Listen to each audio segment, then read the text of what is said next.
1867년 3월 30일 날 미국에 큰 역사가 일어난 날이었습니다. 소련 땅이었던 알래스카를 사들인 것입니다. 알래스카를 720만 불을 주고 사들였는데 일회가에 아주 몇 전 되지 않는 그런 계산이 나옵니다. 이 알래스카를 샀다고 하는 것 때문에 미국 의회는 대통령과 국무장관을 의회에 소환을 해가지고 맹공격을 퍼부었습니다. 이 윌리엄 스튜어트 국무장관을 하고 린던 존슨 대통령하고 좀 땀을 흘리며 얼굴이 뻘개져 가지고 의사당에서 별의별 욕을 다 하는 의원들에게서 욕을 먹고 고통을 당합니다. 아마 우리가 잘 아는 어떤 나라 같으면은 국무장관 해임을 해라, 머리에다가 붉은 띠를 두르고 대통령 하야해라 하고 소리소리 질러댈 텐데 그러질 않고 그냥 국회에서 야단을 친 겁니다. 그때 불려나간 대통령이 머리를 숙이고 허리를 굽혀서 겸손하게 사과를 했습니다. 실은 의회를 통과하고 싶은 마음도 없지 않았는데 의회를 통과하다가 보면은 매스컴이 흘러나가게 될 것이고 그렇게 되면 러시아에서 알고 값을 올려달라 하거나 혹은 팔지 않겠다고 또 그렇게 뒤로 자빠질 수도 있기 때문에 그냥 살짝 국무장관하고 둘이서 인원해 가지고 사버린 겁니다. 죄송합니다 하면서 정중하게 사과를 했습니다. 그 사과를 들어도 의원들은 난립니다. 미쳤다고 쓸모도 없는 땅, 아무 쓸모없는 땅을 720만 불이나 주고 샀냐고. 얼음이 그렇게도 필요하더냐. 그러면 미시지방의 강에 그렇게 잘 얼어있는 얼음들을 깨다가 너희 집 안방에다가 둘 것이지 왜 쓸모도 없는 알래스카를 그렇게 샀느냐고 야단쳤어. 그러나 대통령은 아무 대꾸도 하지 아니하고 죄송합니다. 죄송하게 됐습니다. 사과만 하고 돌아왔습니다. 의회는 그래도 식성이 풀리지를 않아가지고 조사단을 구성해가지고 알래스카 조사를 했습니다. 가보니 영 아닙니다. 이거 백금이 그냥 막 무진장 땅속에 있습니다. 황금이 무진장에 있습니다. 석유는 얼마를 퍼내도 될 정도로 몇백 년을 퍼내도 석유는 남아있을 정도로 석유가 매장되어져 있습니다. 그러지 사방으로 돌아가면서 그 아름다운 어장들 아이들이 나가서 막대기만 가지고 그냥 고기가 먹고 싶으면 막대기만 딱 때리면은 고기가 커다란 고기를 한 마리 잡아올 수 있는 겁니다. 그러지 살림이 얼마나 숲이 말도 못하게 우거져 있는. 저는 오래전에 알래스카 페어뱅스라고 하는 곳에 부흥회 강사로 간 일이 있습니다. 집회가 다 끝나고 난 다음에 교회 성도들이 저를 뭘 보여주겠다고 하면서 600마일 파이프라인에 시작하는 자리를 저를 데리고 갔습니다. 그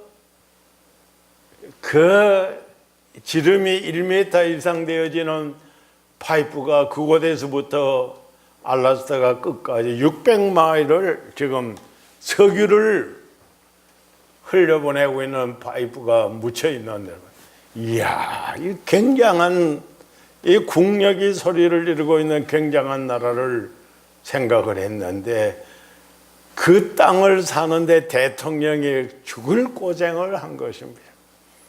우리 한국 농촌의 속담 가운데 뭘 알아야 면장을 하지. 이 대통령과 국무장관은 분명히 보고 샀는데 그래서 국회 조사단이 돌아와 가지고 대통령 백악관으로 찾아와서 사과를 한 겁니다. 대통령께서 국회의사당에 와서 사과를 하신 것을 다시 돌려드립니다. 잘 사셨습니다. 땅을 참 너무나도 잘 사셨습니다. 우리 국회의원들의 무례한 짓을 정말 사과합니다. 사람이라고 하는 것은 무언가 볼 수 있는 이런 지각 얼마나 필요한지 모릅니다. 똑같은 하나의 사물을 보면서도 어떤 사람은 이렇게 보고 어떤 사람은 저렇게 봅니다. 오늘 하나님께서 여러분과 저에게 놀라운 지각을 주셨습니다. 우리 하나님이 인간을 만드시는 인체의 조직이라고 하는 것은 기묘막측합니다. 구역성경에는 신묘막측하다고 썼습니다만 기묘막측하다.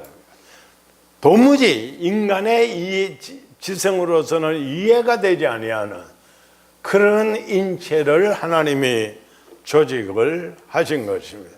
여러분은 믿습니까? 저는 아직도 못 믿는 것 중에 하나가 사람의 혈관을 다 연결을 하면 지구를 한 바퀴인가 두 바퀴인가 돈다는데 이건 아무리 생각해도 이해가 안 돼. 아무래도 안 그렇겠지. 이 아나토미에서 해부상 학에서 괜히 하는 이야기겠지. 그런 생각이 들 정도로 하나님이 인간의 몸을 만드신 것은 사람의 인체 해부학을 보면서도 하나님을 안 믿는다면 정신병자일 거나 아마 정신미숙아일 거예요. 이 하나님이 인간의 인체를 너무나도 기묘하게 오묘하게 만드셨는데 정신세계는 더더구나 하나님께서 너무 오묘하게 만드셔서 우리에게 주신 그 지각, 우리에게 주신 하나님의 그 놀라운 지각은 인간으로서는 헤아리기가 어려운 겁니다. 이번 주간에 한국에서 난리가 난 거, 아니 온 세계가 난리 난 것 중에 하나가 한국에서 바둑 제일 잘하는 사람하고 알파고라고 하는 이 컴퓨터가 만들어낸 이 컴퓨터 소프트웨어가 하고 바둑 시합을 하다 다섯 번 하기로 했는데 세 번 다 완패를 했습니다. 사람들은 이게 어떻게 된 거냐 하지만 저는 가만히 생각을 할 때 저는 바둑이라고 하는 것은 흰 돌하고 검은 돌 뺏기는 모르지만 가만히 생각을 할 때에 하나님이 인간에게다가 두뇌를 주었는데 지각을 주었는데 그걸 가지고 컴퓨터 소프트웨어를 만들어 가지고 이 알파고라고 하는 이것은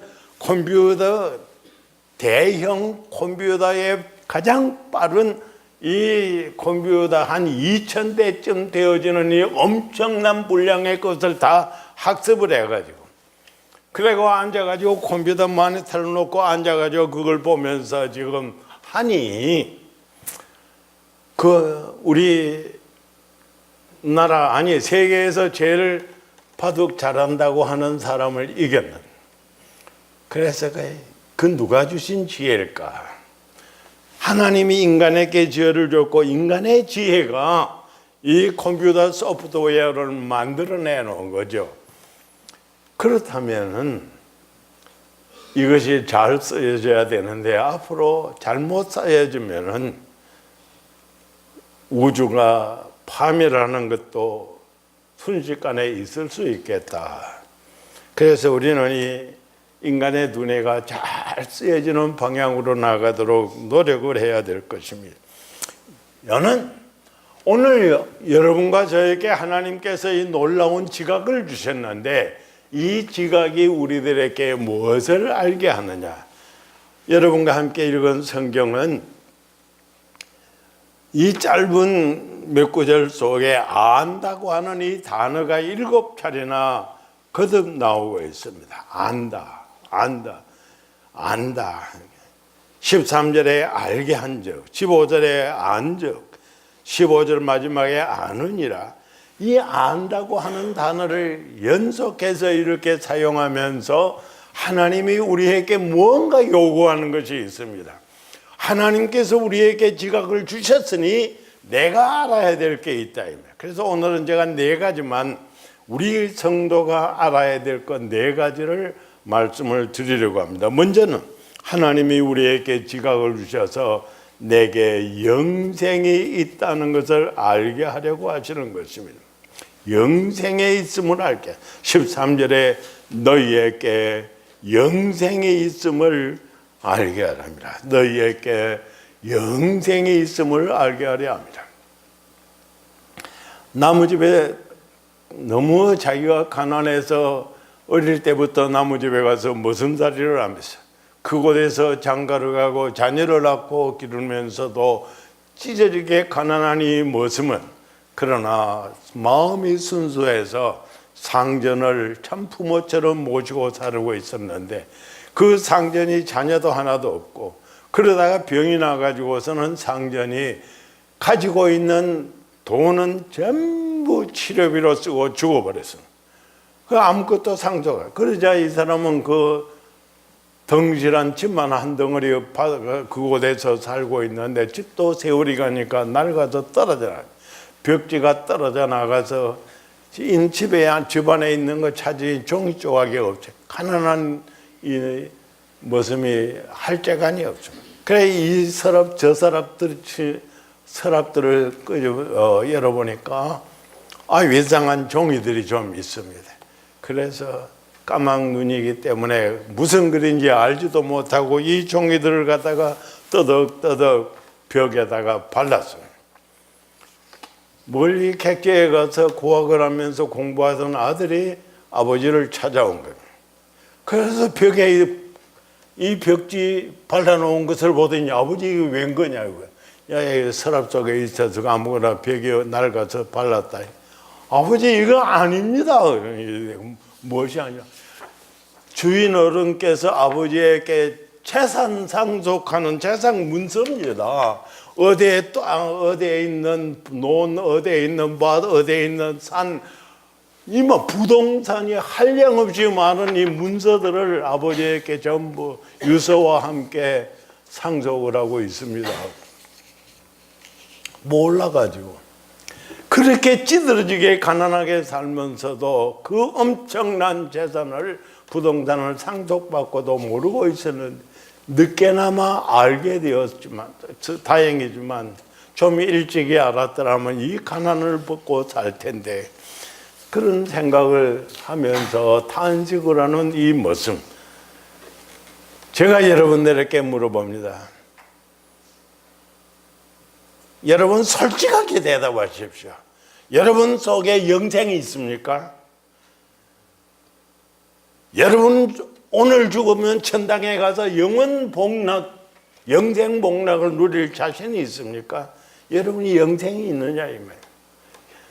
영생을 가지고 있으면서도 이 많은 이 유산 많은 이런 재산들을 부동산들을 가지고 있는 것을 온 벽에다가 붙여놓고도 모르는 것처럼 우리 그리스도인들이 내 안에 영생이 있는 것을 분명한 사실인데 하나님께서 내게 가장 귀한 것을 영생을 주셨는데 이걸 모르고 산다고 하면 얼마나 억울합니까? 참 이 답답한 일입니다. 억울한 일입니다.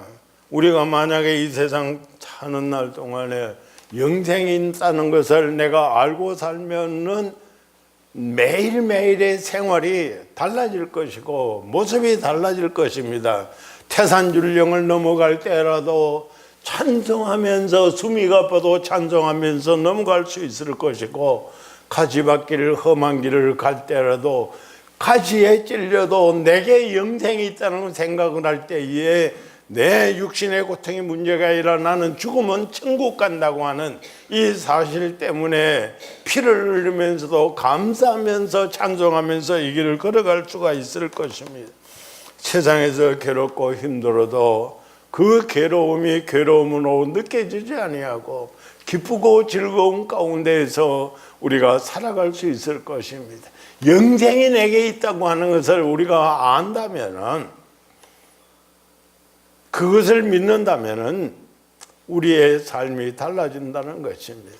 성경이 분명히 우리에게 말씀합니다. 하나님이 세상을 이처럼 사랑하사 독생자를 주셨으니 이는 저를 믿는 자마다 멸망하지 아니하고 영생을 얻으리라. 이 요한복음 3장 16절의 말씀은 영원한 진리요, 우리 모든 성도들에게, 주를 믿는 하나님의 백성들에게 주어지는 최대의 선물이에요. 요한복음 1장 12절에 아들 예수 그리스도를 영접하는 자, 그 이름을 믿는 자들에게 하나님의 자녀가 되는 권세를 주신다고 하셨어요. 우리는 하나님의 자녀의 특권을 가지고 있는 사람들입니다. 이 사실을 우리가 믿을 때, 영생이 있다는 것을 믿을 때 얼마나 감격스러운지 모릅니다. 하나님께서 우리에게 또한 지각을 주시면서 알게 하고자 하는 것은 기도 응답입니다. 14절 15절에 이렇게 말씀합니다. 그를 향하여 우리가 가진 바 담대함이 이것이니 그의 뜻대로 무엇을 구하면 들으심이라. 하나님의 뜻대로 무엇을 구하시면 하나님이 들어 응답하십니다. 15절에 우리가 무엇이든지 구하는 바를 들으시는 줄을 안즉 우리가 그에게 구한 그것을 얻은 줄 또한 아니라. 여러분, 하나님 앞에 내가 기도했는데 기도한 이것이 다 이미 내가 얻어졌다고 알게 된다고 하면은, 그런 지각이 있는 사람이라면 얼마나 행복합니까? 그 모르기 때문에 늘 불행한 사람으로 알고, 그 사실을 모르기 때문에 늘 비겁하게 살아가고 있는 것이 우리들의 모습입니다.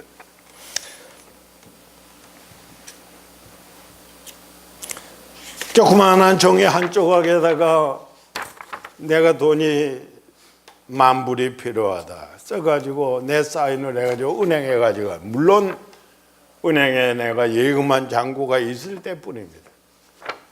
가지고 가면 넣으면은 은행원이 내게다가 돈 10,000불을 현찰로 줍니다. 그걸 가지고 와서 내가 필요한 데 사용할 수가 있습니다. 그런데 미련하게도 이 수표장이 무엇이겠느냐, 이건 아무 쓸모도 없는 걸 하고 집어 던져버리고, 수표책은 집어 던져버리고 그 곁에서 굶어 죽는다면은 얼마나 미련하겠느냐 이 말. 엄연히 나는 은행에다 예금해 놓은 것이 있고 수표장은 내 곁에 있는데도 불구하고 이거 쓸모없는 것이라고 착각을 하고서는 미련하게 그걸 알지 못하기 때문에, 믿지 못하기 때문에 그 속에서, 그 곁에서 굶어 죽는 사람이 있다면 아마도 죽어 마땅한 사람이 아니겠느냐 하는 생각이 듭니다. 성경은 말씀하고 있습니다. 믿음으로 구하고 의심하지 말라. 의심하는 자는 마치 바람에 밀려 요동하는 바다 물결 같은 이런 사람을 무엇이든지 주님께 얻기를 생각하지 말라고 야고보서 1장 이하에 말씀하고 있습니다. 야고보서 1장 6절 이하 이 말씀은 오늘 우리들에게 큰 경종을 울려줍니다. 우리가 하나님 앞에 기도할 때에 의심하지를 말아야 한다는 것입니다. 받을 수 있을까? 받지 못할까? 이 기도는 너무 엄청난 것이니까 하나님이 아무래도 이건 좀 응답하시기가 곤란할 거다.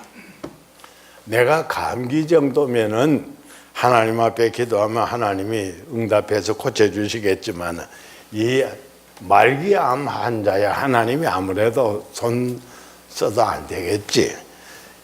이런 의심, 오늘 우리들에게 이런 의심이 있는데 그런 의심을 가진 자들은 하나님 앞에 얻기를 생각하지도 말라고 그럽니다. 예수님이 분명히 약속하셨으면 마태복음 7장 7절에 구하라 그래야만 주실 것이다. 찾으라 그래야만 만날 것이다. 문을 두드리라 그래야만 너희에게 열려질 것이라고. 이 누가 약속한 것이 아니라 예수님께서 친히 우리에게 약속을 하신 것인데 그 약속을 우리가 못 믿는다면은 우리는 아예 예수 안 믿어야 되는 사람입니다.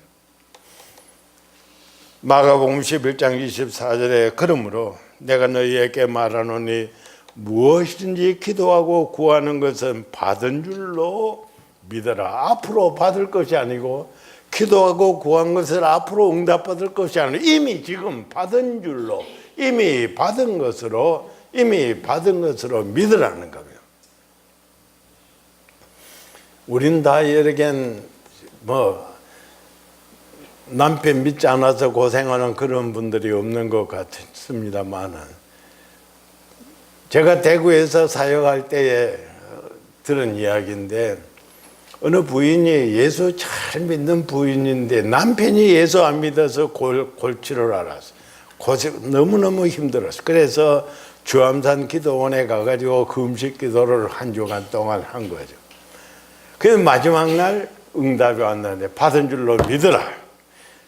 너희에게 말하는 무엇이든지 기도하고 구하는 것은 받은 줄로 믿어라. 그렇지, 받았다 하고 믿고서는 집으로 돌아왔습니다. 그 다음 날부터 기도가 완전히 달라진 거죠.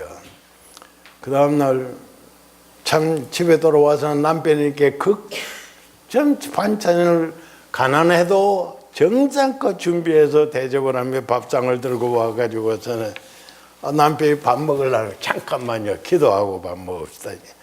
안 믿는 남편이 그래도 기도는 좋은 줄 알아서 잠깐 기다리니까 기도를 한다. 하나님 저희 남편이 이제 예수 믿게 해주신 거 감사합니다.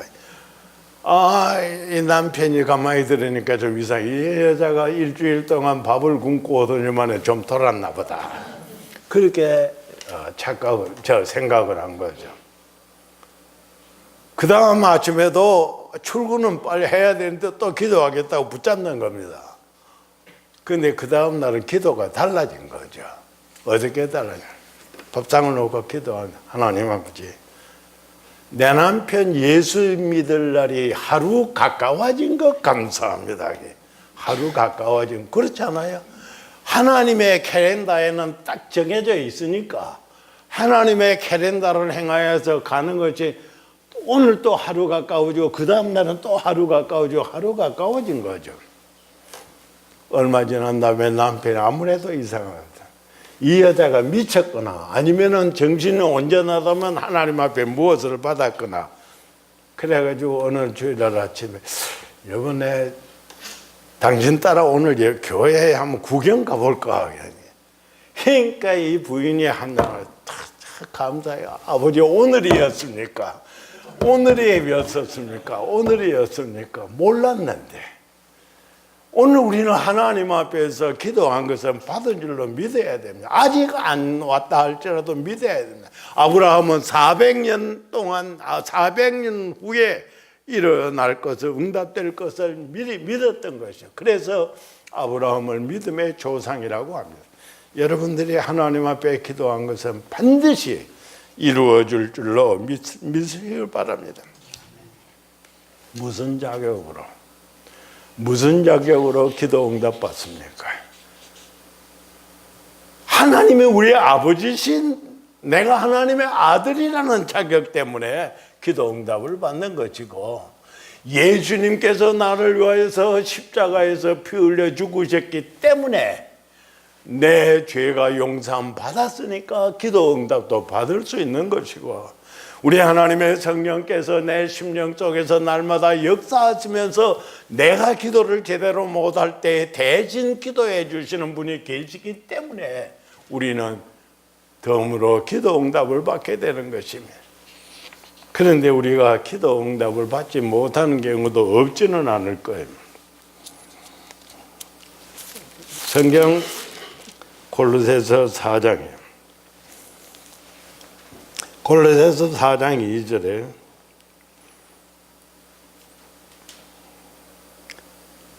너희는 욕심을 내어도 얻지 못하며 살인하여 시기하여도 능히 취하지 못하는도다.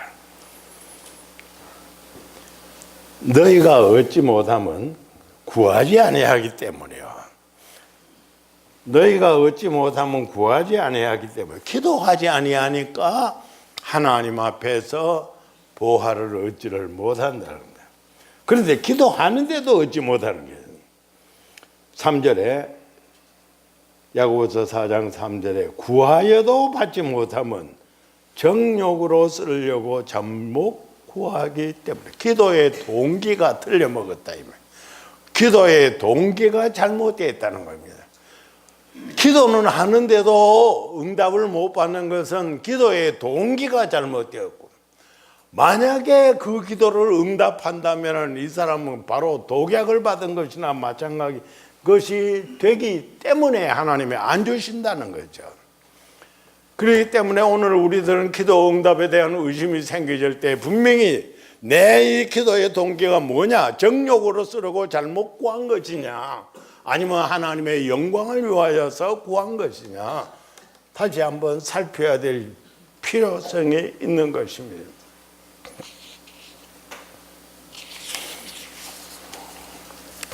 빌리그램은 노도 기도 응답이라고 그랬습니다.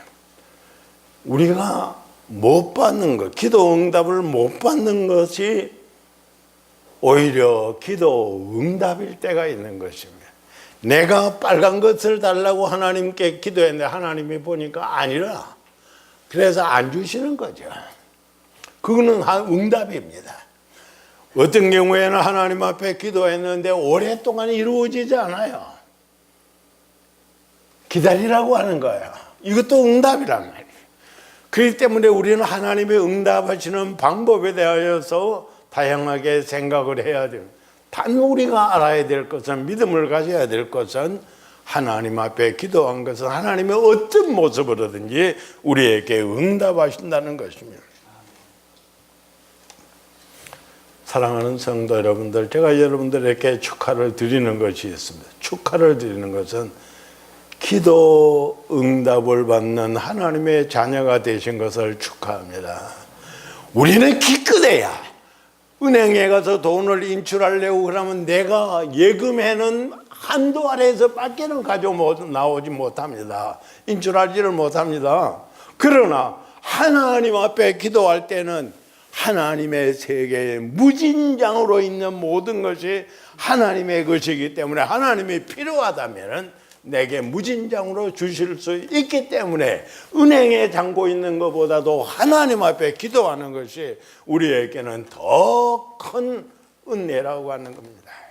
이것을 우리가 믿지를 못하고 있기 때문에 오늘 성경이, 오늘 우리의 본문이 하나님이 너희에게 지각을 주사 기도 응답을 받는다는 것을 알게 해 주신다고 말씀을 하는 겁니다. 성도여, 기도 응답 받는 확신을 가지시고 매 순간마다 살아가신다면 절대로 땅 위에 사는 날이 그렇게 피곤하지를 않을 겁니다. 어렵지 않습니다. 그렇게 답답하지 않습니다. 하나님이 나의 편이 되시고 나의 기도를 들으시기 때문입니다. 하나님이 우리에게 지각을 주시면서 알게 하시는 것 세 번째는 17절 18절입니다. 모든 불의가 죄로 돼 사망에 이르지 아니하는 죄도 있다. 하나님께로부터 난 자는 다 범죄하지 아니한 자를 우리가 아노라. 하나님께서 나시니까 그를 만지심에 악한 자가 만지지도 못하느냐.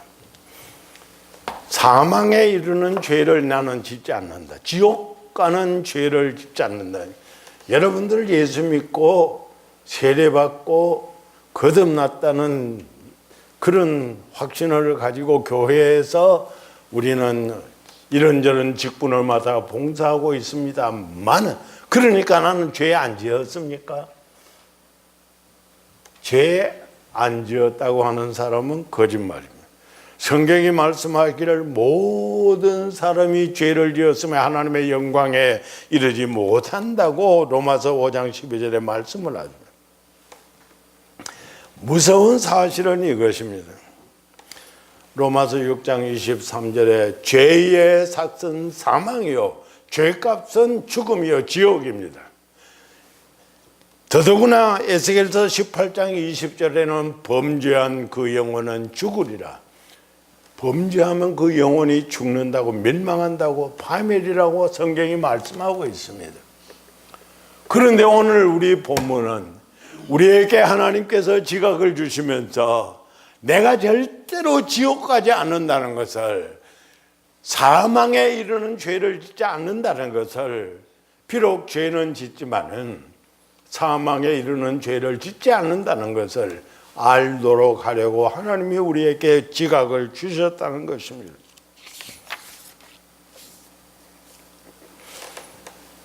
예수님께서 인간이 죽음에 이르는, 사망에 이르는 죄, 다시 말해서 용서받을 수 없는 죄를 예수님이 말씀하셨어요. 마태복음 12장 31절 32절에 성령을 모독하는 죄, 성령을 모독하는 죄는 용서 못 받는다, 그렇게 말씀해요. 무슨 이야기인가 하면 우리 하나님의 성령께서 우리의 심령에 들어오셔서 촉구하십니다. 너 이런 죄를 지었지, 너 오늘 아침에 어디서 이렇게 죄를 지었지, 회개하라. 회개해. 너 예수 믿는 사람 아니냐? 회개하라 하고 우리의 심령 속에서 하나님의 성령께서 역사하시는데, 아니야, 몰라, 안 할 거야 하고 성령의 역사를 무시하니까, 거역하니까, 거절하니까 회개하지 않는 거죠. 회개하지 않으면 용서를 못 받는 것이죠. 그래서 예수님이 말씀하신 이 불사의 죄, 용서받지 못하는 죄는 성령의 역사를 거역하고 회개하지 아니하는 자, 그런 죄는 용서를 못 받는다는 것입니다. 성경이 또 말씀하시기를 히브리서 6장 4절에서 6절은 굉장히 난해 구절이면서도 우리의 심령에 경종을 울리고 있는 말씀입니다.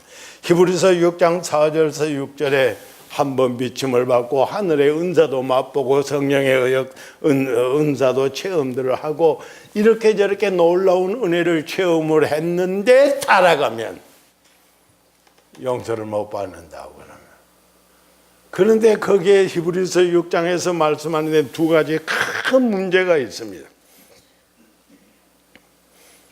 히브리서 6장 6절에 이는 그들이 하나님의 아들을 다시 십자가에 못 박고, 두 번째 드러내놓고 욕되게 하면, 히브리서 6장에서 용서받을 수 없는 죄악은 하나님의 아들 예수님을 다시 십자가에다가 못 박는 죄. 우리는 간악한 로마 군병들이 예수님을 십자가에 못 박을 그 장면을 우리가 생각을 하면서 그들을 비난합니까? 그런데 오늘 우리 성경은 너희들 가운데에서 다시금 예수님을 십자가에 못 박는 그런 죄를 짓느냐? 용서 못 받는다. 두 번째 큰 죄악이 있는데 히브리서 6장 6절에 드러내놓고 예수님을 욕되게 하는, 드러내놓고 공개적으로 노골적으로 예수님을 욕되게 하는 그 죄 용서 못 받는다. 이 말씀은 읽을 때 얼마나 가슴이 아프고 괴로운지 모릅니다. 최근에 어느 신학교 교수가 서울의 어느 교회에서 그 비평하는 글을 썼는데 읽으면서 얼마나 가슴이 무너지는 거예요. 여러 가지 사회적인 지탄을 받으면서 엄청나게 큰 예배당을 지은 그 사람이 헌당적에서 담임 목사가 그런 말을 했다. 이 모든 거 하나님이 하셨습니다. 오케이, 하나님이 하신 거는 사실인데, 이 신학교수가 비평을 할 때 당신이 어떠한 것도, 당신이 논문 표절한 것도, 당신이 학위 위조한 것도, 당신이 모든 교회를 이렇게 한 것도 다 하나님이 했다고 하느냐 하면서 비평을 했습니다. 드러내놓고 예수님을 욕돌리게 하고, 오늘 우리 예수 믿는 사람들의 세계에 내가 드러내놓고 하나님에게 욕돌린다면, 내가 드러내놓고 예수님의 이름에 욕돌린다면 내가 하나님 앞에 얼마나 불쌍하고 부끄러운 사람인가 이 말이에요. 사랑하는 성도 여러분들이요, 우리는 하나님 앞에서 우리 자신을 늘 살펴야만이 합니다. 내가 오늘 예수님을 다시금 십자가에 못 박는 사람은 아니냐 이 말이에요. 내 때문에 예수님이 다시 십자가에 못 박히는 이런 고통을 당하시지 않느냐 이 말이에요. 내가 나의 생활이 개차반이어서 나 때문에 하나님의 이름이 욕먹지를 않느냐 이 말이에요. 이 심각한 문제를 고민할 수 있어야만 하는 겁니다. 오늘 우리 예수 믿는 사람이라면은, 예수님의 십자가의 보혈로 구속함을 받은 사람이라면은 뭔가 예수님의 이름이 욕먹는 일은 절대로 할 수가 없는 것입니다. 내 개인의 이름이 욕먹는 것은 문제가 아닙니다. 기껏해야 죽으면 끝나는 것입니다. 많은 예수님의 이름을 욕돌릴 수는 절대로 없다는 것입니다. 하나님의 이름을 드러내놓고 욕먹게 해서는 안 된다는 것입니다. 마지막으로 한 가지, 성경이 오늘 우리에게 지각을 주시면서 알게 하고자 하는 것은 우리가 하나님께 속해 있다는 것. 하나님의 아들이 우리에게 은혜와 복을 주신다고 하는 것. 그분이 참된 신분이라고 하는 것. 이 성부, 성자, 성령에 대하여서 제대로 알기를 원하시는 것입니다. 다시 말해서 하나님과의 우리와의 그 relationship, 관계, 우리들의 그 하나님과의 우리와의 이 깊고도 깊은 이 관계를 알라는 거예요. 그래서 하나님이 우리에게 지각을 주신 것입니다.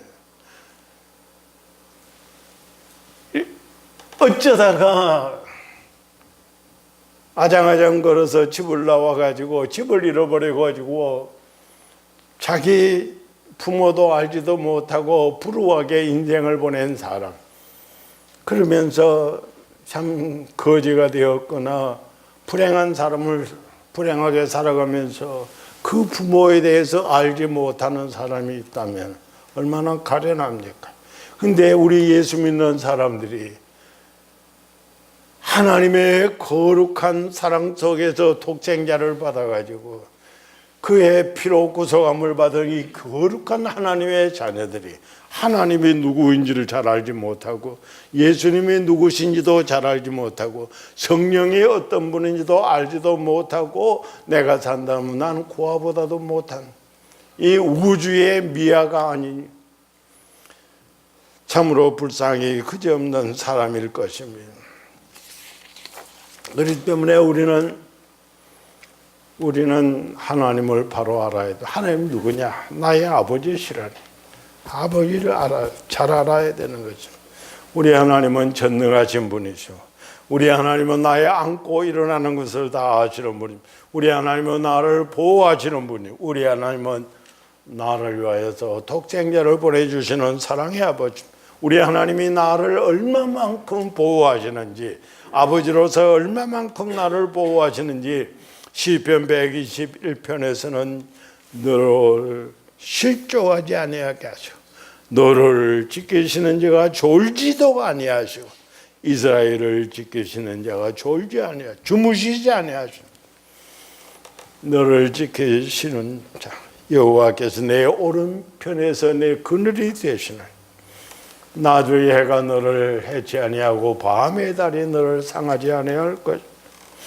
여호와께서 너를 지켜 모든 환난을 면하게 하시고 내 영혼을 지키시리라. 이 지상의 모든 것을 우리를 위하여서 보호하여 주시면서 안전하게 하시는 하나님, 무엇보다도 내 영혼을 지켜주신다고 약속하고 있습니다. 성도요, 우리는 하나님과 나와의 관계, 예수님과 나와의 관계를 순간도 잊어서는 안 됩니다. 심각한 문제는 있습니다. 말을 맺겠습니다. 호세아서 4장 6절에 내 백성이 지식이 없으므로 망하는도다. 네가 지식을 버렸으니 나도 너를 버려 내 제사장이 되지 못하게 할 것이다. 내가 네게다가 지식을 주었는데, 지각을 주었는데, 지혜를 주었는데 내가 이것을 무시하고 버리면 내가 너를 버리겠다. 하나님의 말씀입니다. 무서운 이야기입니다. 그렇기 때문에 우리는 순간도 하나님 앞에서 받은 바 이 귀한 지식을, 지각을 잃으려고 해서는 안 됩니다. 여호와를 경외하는 것이 지식의 근본입니다. 거룩한 자를 아는 것이, 거룩하신 자를 아는 것이 명철입니다. 이 잠언의 말씀들은 우리의 심령에 언제나 생각을 하면서 우리는 순간도 하나님이 주신 거룩한 이 지식을 버려서는 안 될 것이고 포기해서도 안 됩니다. 우리 하나님께서 나에게 오간을 주신 것을 감사합니다. 눈으로 볼 수 있는 것 얼마나 감사합니까? 코로 냄새를 맡고 숨을 쉴 수 있는 거 얼마나 감사합니까? 내 혀로서 맛을 볼 수 있는 거 얼마나 감사합니까? 우리가 누가 꼬집을 때 아프다고 느낄 수 있는 거 얼마나 감사합니까?